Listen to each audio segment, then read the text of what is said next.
ألم تعلم أن الله له ملك السماوات والأرض يعذب من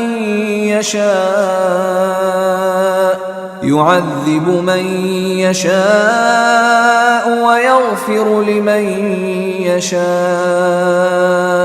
والله على كل شيء قدير۔ علم تعلم، کیا لم نہیں؟ لم آ جائے تو آتے مضارع سے پہلے ہے اور اس کے معنی جو ہے وہ ماضی میں دیتا ہے۔ علم کیا نہیں، تعلم تو نے جانا، کیا تو نے جانا نہیں؟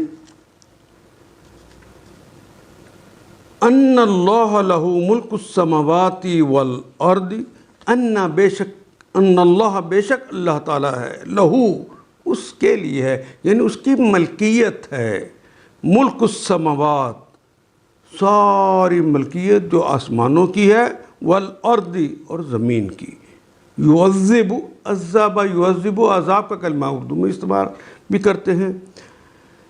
یعذب من یشاء، من جسے، یشاء جسے وہ چاہتے ہیں، شاء اس نے چاہا، یشاء وہ چاہتا یا چاہے گا، من یشاء جسے وہ چاہتے ہیں، وہ یغفر اور وہ مغفرت فرما دیتے ہیں، لمن یشاء لام کے لیے، من جو یا کون، یشاء جس کی وہ چاہتے ہیں، اور جس کو چاہتے ہیں اس کی مغفرت فرما دیتے ہیں۔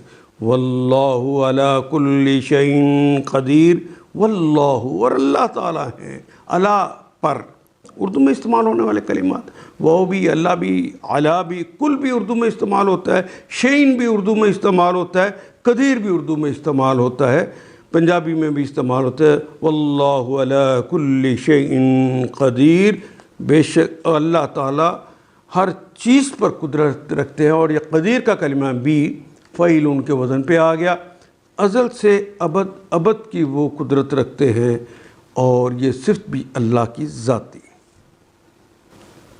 علم تعلم ان اللہ لہ ملک السماوات والارض، کیا تم جانتے نہیں ہو، کہ تم نے ابھی تک یہ جانا نہیں ہے کہ اللہ زمین اور آسمان کی سلطنت کا مالک ہے، جسے چاہے سزا دے اور جسے چاہے معاف کر دے، وہ ہر چیز کا اختیار رکھتا ہے۔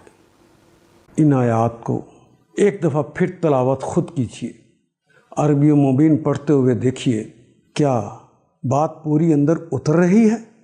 کیا یہ اردو کے سانچے میں ڈھلتی گئی ہیں عبارتیں؟ اگر بات سمجھ آنی شروع ہو گئی تو الحمدللہ یہی ہمارا ہدف ہے، اور یہ ہدف پورا ہو گیا۔ اللہ میرا اور آپ کا حامی و ناصر۔ الف لام